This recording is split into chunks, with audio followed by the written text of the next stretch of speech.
folks. This is the Best Movie Year podcast. My name is Dan Barrett, joined by Simon Foster. Legally, look, this is not something we want to do, but legally, we were required, okay, in the same way that some people need to become other people's butlers, we've legally been given the task of working out what is the best movie year. We did some science, we got some maths, we spoke to people, we crunched the numbers, we worked the formulas, and we've narrowed down the possibility, and this is not really guaranteed just yet, there's the possibility that 1987, of all the years of cinema, and there have been thousands, of all the years of cinema, that 1987 is the best movie year. The only way for us to be able to say with any certainty whether that's possible is for us to watch 100 movies from 1987 sequentially and discuss them on a podcast. And so, for the good of the world and doing our civic service, we are doing just that. We are on to our sixth movie of 1987. It is a film called Light of Day. It is a film which, until this podcast came around, I had never heard of this movie. I don't expect to ever hear of this movie ever again. But Light of Day, does it belong in the pantheon of great cinema? And does it speak to the idea of 1987 being the best movie year? We will find out over the course of what will be a 9-hour podcast. Anybody here from Cleveland? You may be hot poo back in Cleveland, but around here you're just warm snot. All right, let's not get nasty. I know the 60s must have been rough. Are you ready to party? Well, come on! A brother and a sister who work to keep their dreams alive. A good singer, Joey. Fight to keep their family together. I know that you know who the father is, too, Joey. You do know it. You don't know me. I don't know. I don't want to know. I'm trying to live in the present. Rock with their hearts and roll with the punches. She's trying to destroy us, Joey. Music is all that matters. Do what you want with your life. But Benji ain't just yours. He's mine. And he's Mom and Dad's, and he's his own, too. He's my son, remember? Say it here. Reverend Nancy wants you to see a counselor. I want you to speak to him. You took my problems to a minister? I used to worship you. Joey, we were real close, but you didn't have the slightest idea what I was up to. Have I done anything so terrible that I can't be forgiven? No.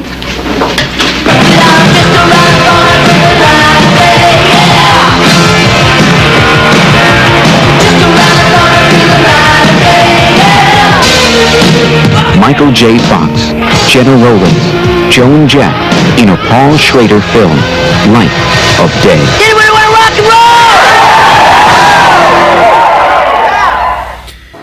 Oh, my goodness me, Dan Barrett, that was quite the opening. That was very similar, in fact. Hello, everyone. Welcome to Best Movie Year 1987. I'm Simon Foster. That was very much like the start of this film, Light of Day, where they come out of the gates super fast with the big Bruce Springsteen track, and then the movie kind of doesn't know what to do from that point on. It's such a strange, it's all action right from the great, one of those great sort of opening credit sequences where, you know, we get to know the blue collar town and people pushing trolleys and, you know, people unloading trucks and that sort of stuff, all to the thriving beat of the Bruce Springsteen song. And then that's kind of where we're at. That's the best part of the movie. In fact, when we get to the most memorable scene, I just did it. Welcome to Best Movie Year. This week, the film is Light of Day. It was released on January 30th, 1987, I do believe. There's been a few released on that day. If you want to watch this film, we should jump straight into that. Dan Barrett, if you haven't seen it, and so many people haven't seen it, where did you watch this film? Either initially, and where can you watch it now? Well, look, this is absolutely the first time I've ever seen this movie, and it will probably be the last time I see the movie, which isn't necessarily to say that it's a bad movie. We will discuss that as it goes on, but I know I'll never watch this movie again. What was I going to say about it? I was just going to point out the fact that I watched it on YouTube. I watched a very dodgy sort of pixelated one that I don't think it impacted my enjoyment one way or the other of the film, because I'd seen this film a couple of times before, but and it's not available on any of the to purchase ones, or maybe Amazon Prime in the US, but I couldn't find it on any of the Apples or anything like that. So, okay, so there's a couple of rips, as the kids say, on YouTube where you can catch this film. Look, absolutely. So you can do that. I'm sure there's probably some places you can rent it or buy it, but just jump on YouTube. It's fine. Like, it's there. Yeah. Because we're talking music here, Simon, I think it's probably important for us to recognise that on the week of release of this movie, on the Billboard, on the charts, people were listening to a song called "At This Moment" by Billy Vera and the Beatles. And I will say that song, "At This Moment" by Billy Vera and the Beatles, is just as memorable as any of the music you'll hear in Light of Day. I've got to say, this discussion has come up a little bit in our preparation for this show. I have dug deep into my memory to see if I could remember who Billy Vera and the Beatles were, and I have no recollection at all of that song. This is my Light of Day. You'd never heard of this movie. I have no recollection at all of this chart-topping hit. Yeah, it was like a chart-topping hit for about 3 or 4 weeks in the January of 1987 in both Australia and the US. And the only reason it's a huge hit was because it was used in an episode of Family Ties. Ah, okay. Yeah, now it's all coming into shape. I get it now. All right.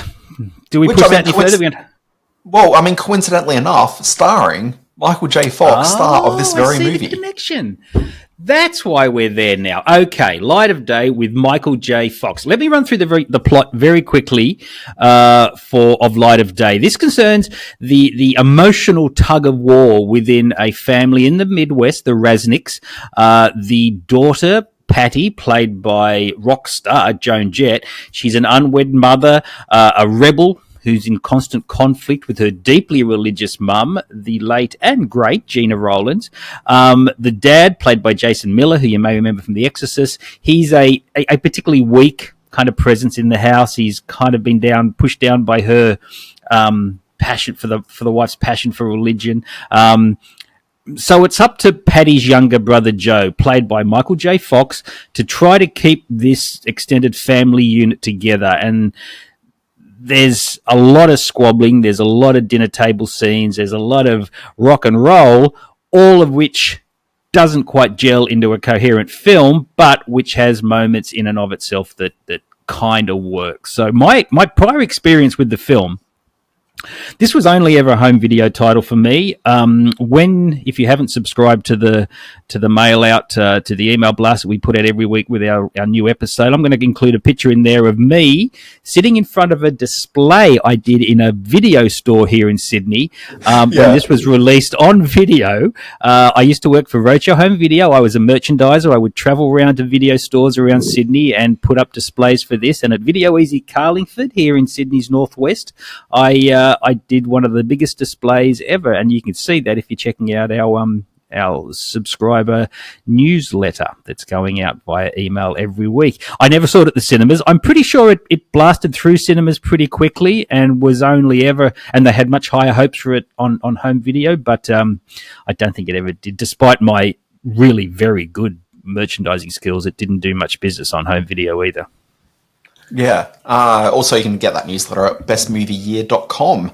So, Simon, look, I think you called this, I think you said it was a not quite coherent movie. I actually think it's fairly coherent. I just think that the movie itself is misplaced in where it sort of spends a lot of its energy. So, one of the areas it spends a lot of the energy is around the Joan... Yeah, well, it's just around that Joan Jett character where they keep on talking about her passion for rock music and about how that's kind of at the forefront of the way that she lives her life. But you never really get a sense that she's that passionate about the music. It's kind of like it's paying lip service to she likes the lifestyle. But at no point when you're watching these characters, except for this one scene where Michael J. Fox and I think Michael McKean's with him, they go and see... Oh, what's the name of that band? It's a real life band. Oh, gosh. Can you remember the band that they go and see? Well, I'm thinking of all the band names in it. There was the Sins or the Problems. There was Huns. No, I'm not talking about one of the fake bands. The Fabulous Thunderbirds. Oh, yes. That's, they do. Yeah. In a fully lit concert with all the lights up. I don't know why they do that, but yes, you're right. Yeah. I mean, that's the other thing as well. Like, it almost feels like Paul Schrader has never actually gone to a gig somewhere or been to a concert, which is definitely a problem for the film. It really is. We'll get back to Schrader in a minute, yes, but finish your point. Yeah, you're absolutely right. But yeah, like, you suddenly never really get a sense that she's that interested in music. Like, she never really talks about music. She's never really going to see bands. It's really just the idea that she's in a band, and she doesn't really seem to care about genre either. Like, she sort of code switches in this one to be in a metal band quite comfortably in a way, the Michael J. Fox character, who seems a bit more genuinely interested in music. Okay, but even then, not to a massive degree. Like, you know, it seems like he couldn't really sort of quite get on board with that.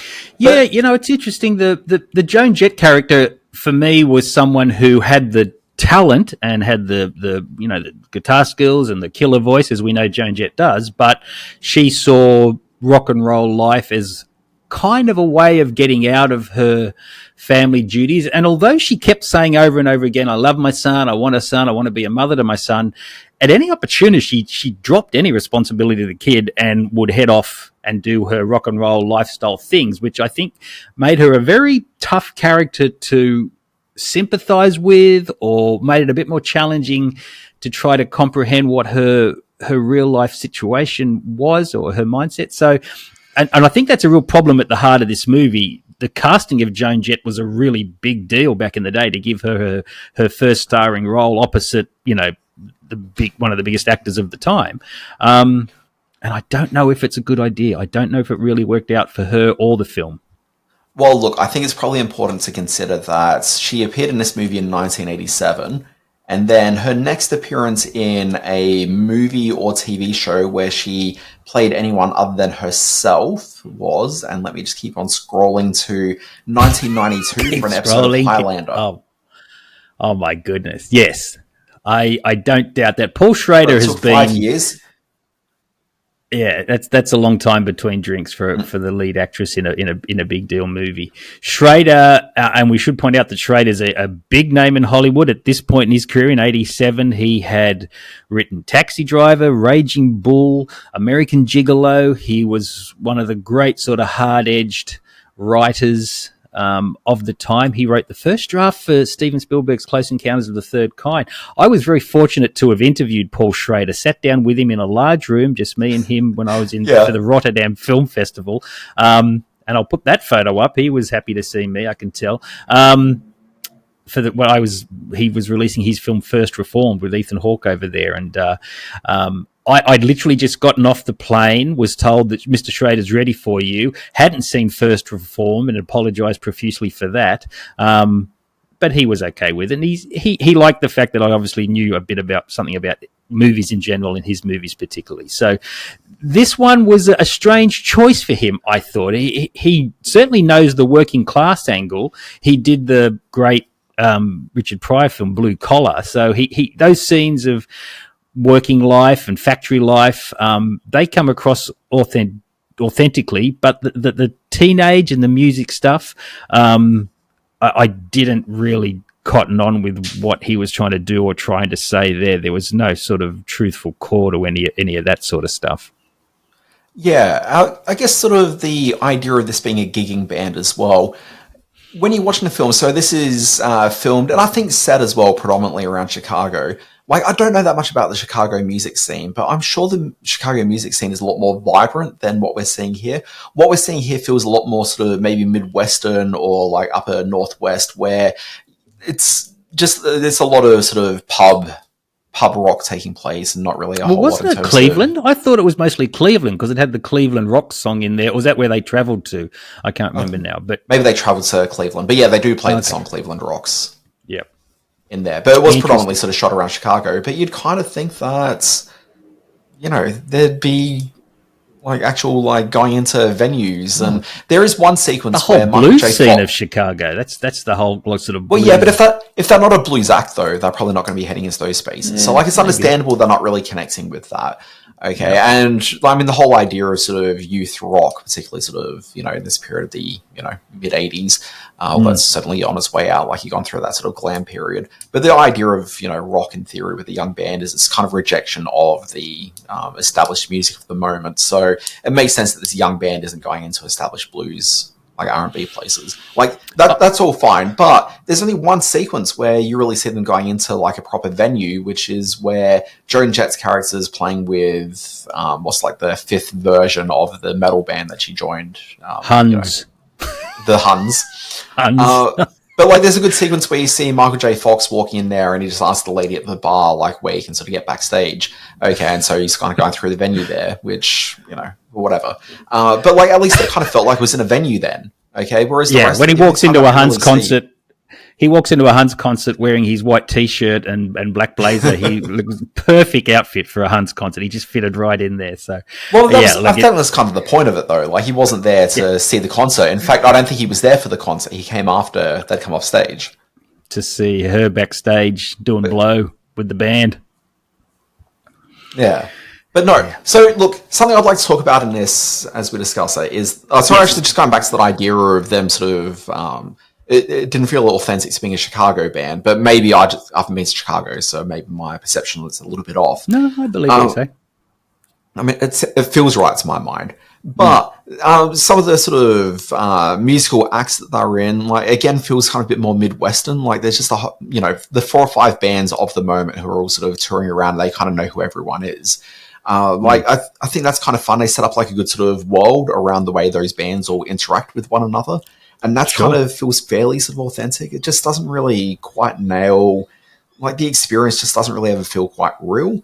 But it is helped by, it's got a really good cast to it. So Michael J. Fox, like, he feels sort of authentically enough that guy of, being into music enough to want to be in this band because his sister's really into it. Okay, but he's obviously not really quite good enough to properly make it, and maybe not quite dedicated enough. But he feels authentic enough. Like, I think Michael J. Fox always puts in a decent enough performance, and he always feels kind of real.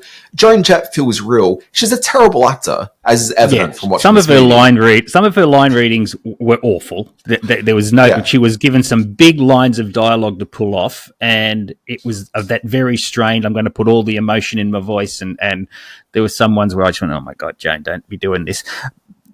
But that's what you get sometimes when you do that kind of casting. I want to say something about Michael J. Fox just quickly. Sure. This was his first serious movie role. He was obviously huge with Family Ties. 85 had been the 1-2 punch of Back to the Future and Teen Wolf. So he was at the peak of his fame. He developed this script because he wanted to play a more hard-edged character. And I don't doubt that he was being very earnest and he was coming across as very committed to the part.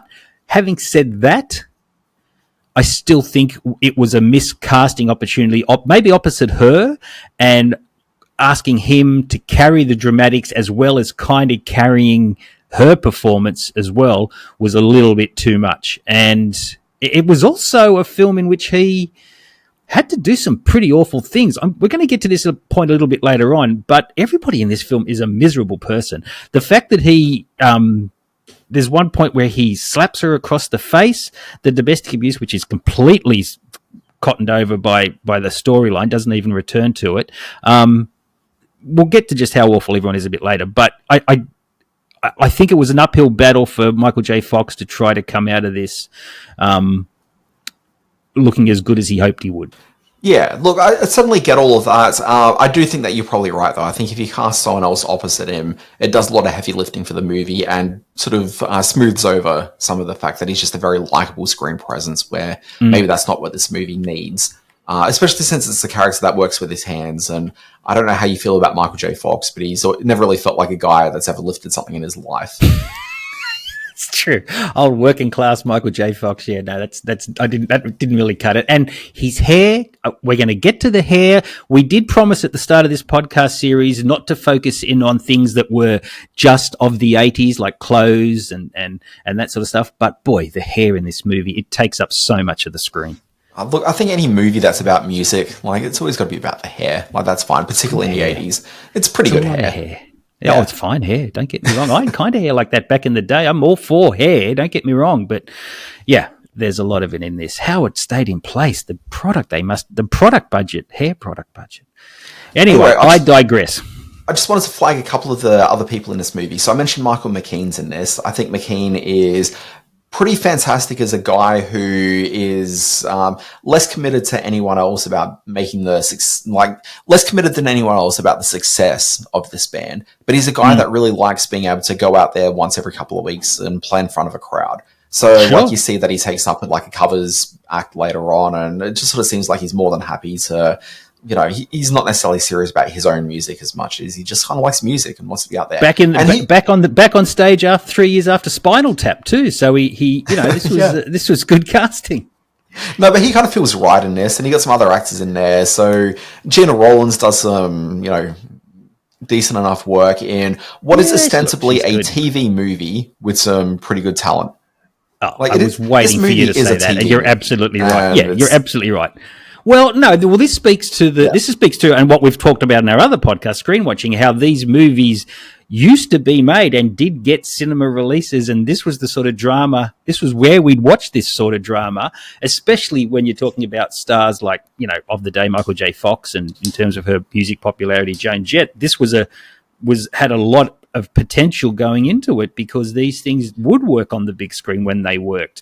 I can absolutely see the studio executives saying, "Oh, we're going to do a working class rock and roll story. You mean like Flashdance or Footloose? You know, that sort of thing set amongst the real people with great music. Maybe we can have another Flashdance," which it never is. But the problem with this being sort of as visibly a TV movie as what we see on the screen here, like if you put this onto the Lifetime channel these days, like it would fit in perfectly. Okay. But Sure. I mean, maybe slightly grittier by like 3%.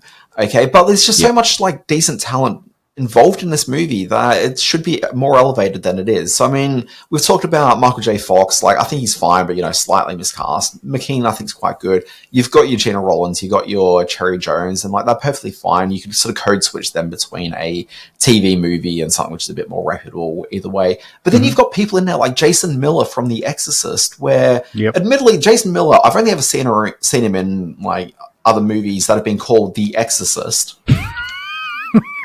But, like, he's way too good for the role that he's got here, where he's just given absolutely nothing to do. Okay, he's but like totally Jason Miller on screen. Yeah, he's totally a front door mat for the rest of the cast in this. He's mopes in the background. He has a couple of big scenes. He has one big scene in the hospital, which was, you know, kind of moving. But like I said at the start, go on with your cast, because I want to make another point about exactly what this movie is trying to be. Yeah, so there's also Tom Irwin who plays the Reverend. Now, Tom Irwin, he's a face that people might kind of half know. He's probably best known as being the dad in My So-Called Life, but you've certainly seen him in other things over the years. I think he's generally quite good, but he just never really quite... I don't know if he was ever really cast anything that was particularly amazing that gave him the chance to, you know, make it to that next level. Michael Rooker has a pretty small role in this. This is... Baby Michael Rooker. Yeah, like this is just after... Yeah, just after Henry Portrait of a Serial Killer, he goes and does this. And I totally understand why, like, this is the next thing he does. It's like, well, I'm off to do a Paul Schrader movie. Like, that feels completely on point. But, you know, even in a small part. Was he? Well, he was only in that one scene at the beginning, wasn't he? I didn't recognize him in any other. He played the barman. Yeah. And I recognized his voice first. No, I remember hearing his voice and thinking, that's Michael Rooker, and then having a close look, and, full head of hair and good teeth back then. So, it was... Yeah, it was interesting to see him turn up and realize how old this film really is and how long ago 1987 really, really was. And then why is this? Final name. I just wanted to tie a loop as well about on this. Del Close as well, where Del Close has been in so many things over the years, but he's actually like a really well-known like drama teacher. So lots of people talk about, you know, Del Close as being a pretty strong mentor in their lives. But what I wanted to get to is maybe just thinking about that sort of triple sort of lineup there of Jason Miller, Tom Irwin, and Michael Rooker. It just kind of feels like this seemed like it was the sort of movie where on paper, this is going to be just like an American classic and certainly up there with the stature of all those other Paul Schrader titles from the 70s going to the early 80s. Okay, and a complete misfire, I think, in so many ways. Not unwatchable, but still just a bit of misfire. Okay, but it kind of feels as if this movie actually worked. Like, maybe this is something where we'd be thinking about Jason Miller, Tom Irwin, and Michael Rooker in a very different way. Maybe Michael Rooker not so much because it's a pretty small role, but certainly Miller and Irwin, like maybe this thing that propels them to the next sort of big serious movie in a way that I don't know this film gave them that chance. Well, maybe your so-called life mate that would have gone on to bigger things. Miller by this stage he'd been a stage actor, and I'm pretty up on Jason Miller because of The Exorcist. I'd always followed kind of what he did. Yeah. He'd made he made a film called That Championship Season and had done some other work in bit parts, but he was primarily a stage actor and a hugely respected stage actor. He was like a Broadway star when this came around, but he was also really, really sick at the time. He didn't last much longer after this movie. He passed away with terrible cancer. So he didn't have too many places to go. He still had another 14 years. It was 2001 he died. Yeah, okay. Maybe. Yeah. Like, I mean, after this, he's still doing, like, The Exorcist 3. But, like, you know, Sure. let's say that this kind of propels him into, like, another stratosphere of, you know, being recognized again. Like, maybe he's not doing The Exorcist 3. Maybe he's not doing Rudy. There's, like, a whole bunch of things that maybe he goes off and does, but never given that chance because he's in this nonsense.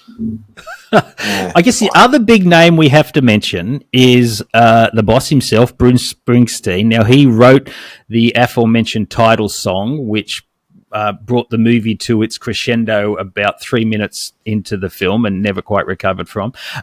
This movie was originally called Born in the USA, and Springsteen was going to make his acting debut in this film. Schrader courted him for the lead role.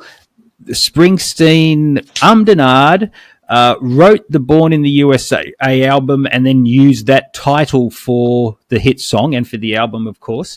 And he said to Mr. Schrader, look, I'm really sorry I've taken away your title here. I'm going to write another one for you. The song did okay. It reached sort of the top 30 on the Billboard 100 charts, as credited to the fictitious band, the Barbusters, that Joan Jett and Michael J. Fox front.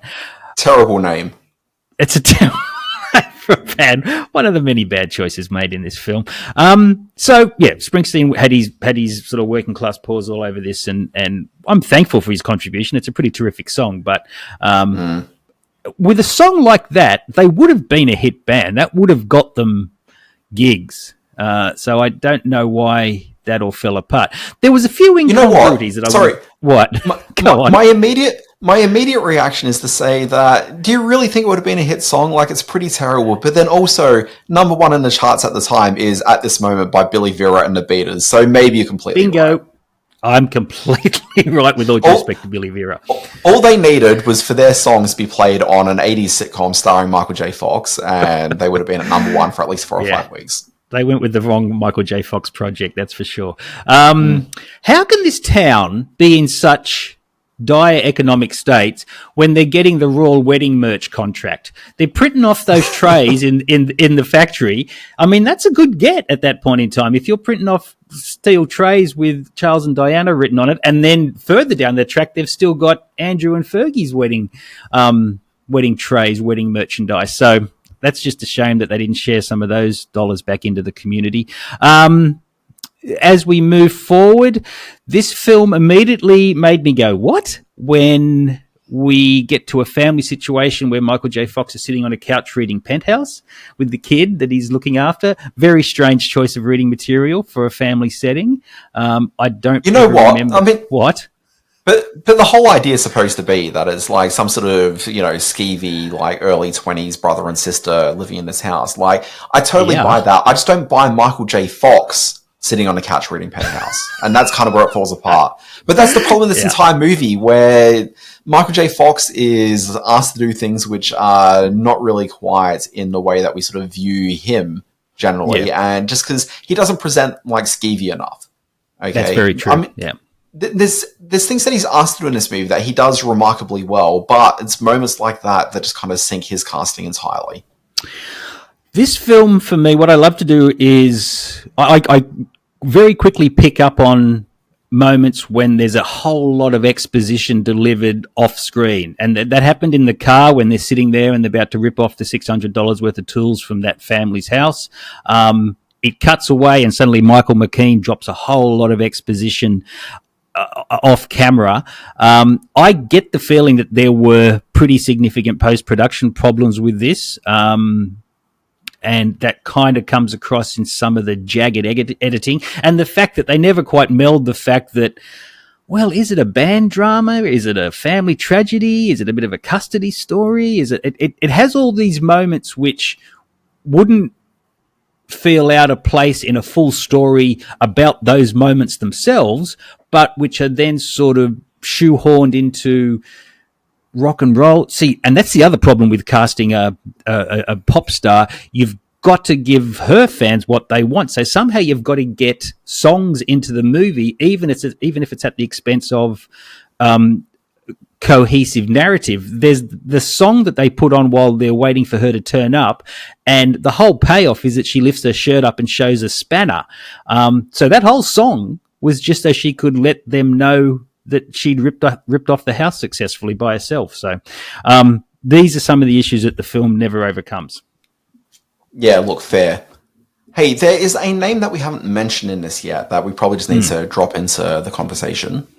Okay. Yep. I don't know if you're prepared for this or not, but Trent Reznor is one of the... Bingo. One of the bands, like he's in one of the bands that are circling around. Right near the end, yes. Well, I thought he was in the Yogurt Moon, who were the band that took the gig off them at the start. No, he's in he's in a band called The Problems. Yes, who were formerly the Sins, but are now just the Problems. Yeah. Yes, you're very young Trent Reznor, and you're the more musically inclined amongst us. What was his big band that he went on to big things from? Yeah, well, so he was Nine Inch Nails, Simon, but also obviously still on to make, the music. So, Simon, is there one scene particularly that stands out? I'm not going to ask you about a best scene, but maybe just like a scene. Well, there's not that many to choose from. There was a sequence with a terrific pink cardigan in it. I love my pink cardigans. Anyone who's heard the Stepfather episode. So I'm going to sort of track the pink cardigans, which was a big thing back in the 80s. I'm literally going to go with the opening credits and introducing the world to the light of day song, which I do think is a terrific song, and which I realized when I saw this movie, I actually hummed and could pick up on straight away, despite not having seen this movie for many years. I'm also going to go with, and I know you want me to do just one, but I'm going to go with the final scene when Gina Rowlands gives the big speech on her deathbed about how she wants to introduce her soon-to-be widowed husband to a couple of women she knows from the church. I thought that was the strangest scene I've ever seen. But anyway, what was your most valuable scene?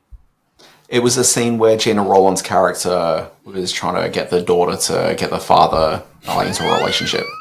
That was such a bizarre moment. Like she's lying on her deathbed, setting up her soon-to-be widowed husband. It's very strange. Very strange.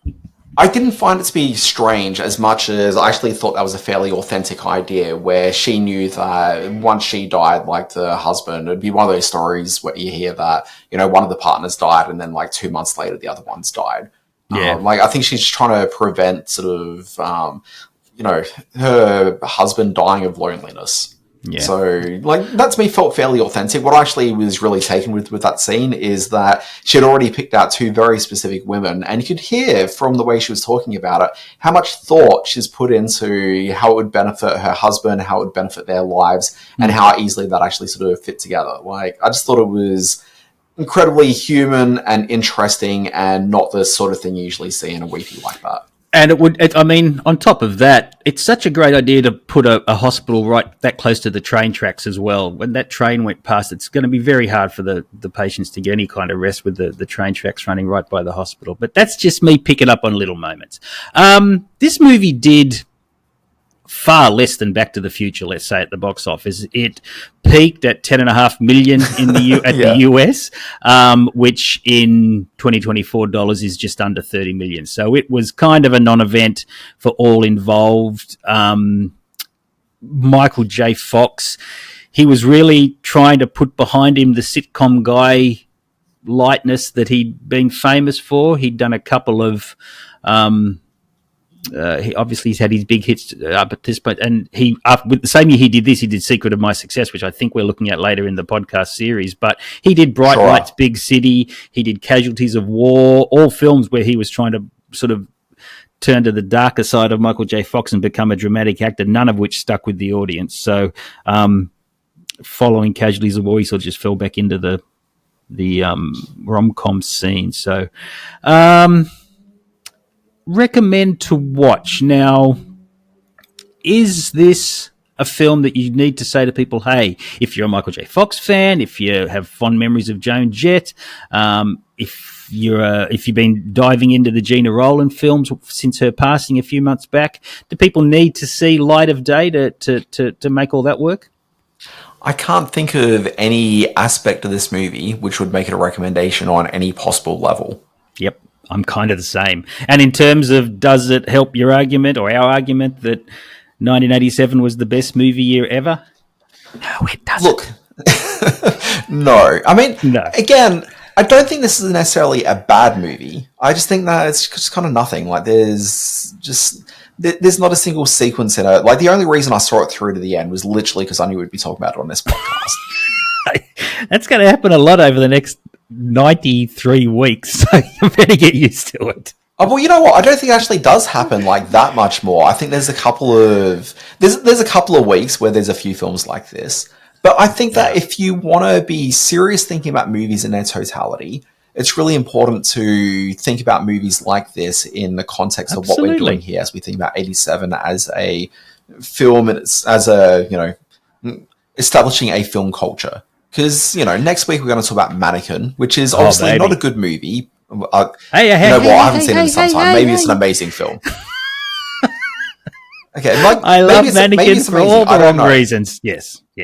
But it's very much of its day. Maybe I'll love it. But maybe I'll love it for all the right reasons. But we're going to start talking about that film, and then we just kind of been on this sort of run of known movie after known movie, and that's kind of what's great about 87. But every month or two, we're going to find ourselves at just one of these movies. Who's that girl? I don't even know what that film is that I'm looking at on my list here. Came out in August, so we're a few months away from that. Yeah. It's fine. I think that we need to see these so we can suddenly appreciate that. At the same time that movies like Nightmare on Elm Street 3 and Some Kind of Wonderful and Lethal Weapon are coming out, we're also seeing films like Light of Day. And Who's That Girl? I think you're going to love Who's That Girl with Madonna. Yeah, look, maybe. All right, mate, listen, that brings us to the end of Best Movie Year 1987. On the sliding scale of, does this movie make a good argument for 87 being the best movie year ever? No, it doesn't, but it's going to balance out along the way, so we'll see how we go. You know what? We are 6 movies in, and I've seen worse movies already than Light of Day, to be completely honest. For sure. Hello, Kindred, episode 2. Yeah. Come on. Yeah, absolutely. Look, honestly, I'm probably more inclined to rewatch Light of Day than I ever am Outrageous Fortune or Radio Days, and probably Withnell and I. To be completely honest. That is a huge call. That is going to get us emails, which you can send to us via our Substack page. What is all the details of our socials, Dan Barrett?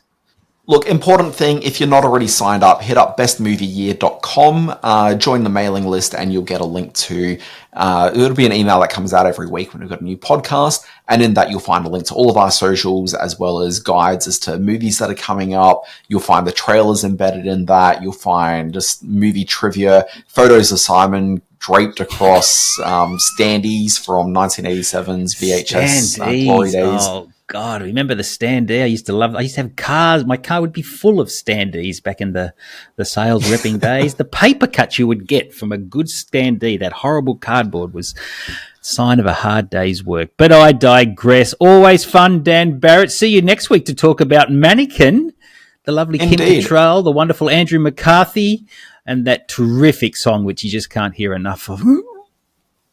I don't even know what that song will be, but I cannot wait to find out. Folks, this has been Best Movie Year, ? You can obviously find us on YouTube. We're on Spotify. You can find video versions of the podcast there. And of course, just audio-wise, we're on all the other places that you find a podcast. Folks, we'll see you next week as we touch some plastic. I had nothing at the end. Folks, we'll see you then.